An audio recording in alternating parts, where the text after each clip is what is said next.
मेंढपाळांच्या मुलांना जर्मनचे धडे, मोडी लिपीचाही लढा. अहिल्यानगरमधील या शाळेने घडवली यशोगाथा. अहिल्यानगर जिल्ह्यातील एका छोट्याशा गावातील शाळेने अशी कामगिरी करून दाखवली आहे की तिची चर्चा आता सर्वत्र होत आहे.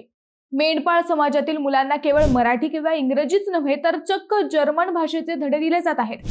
इतकेच नाही तर महाराष्ट्राच्या ऐतिहासिक वारशाची ओळख करून देणारी मोडी लिपी ही मुले शिकत आहेत.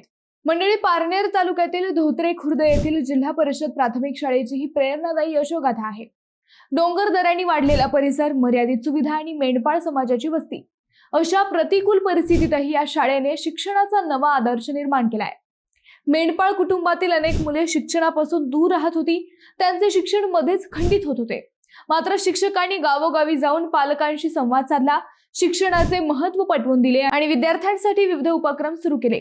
याच प्रयत्नांचा परिणाम म्हणजे आज या शाळेतील विद्यार्थी मोडी लिपी शिकत आहेत, जर्मन भाषेचे धडे घेत आहेत आणि आत्मविश्वासाने पुढे जात आहेत.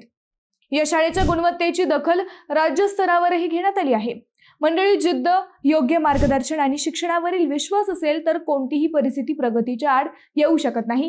हे धोत्रे खुर्दच्या या शाळेने सिद्ध करून दाखवले आहे.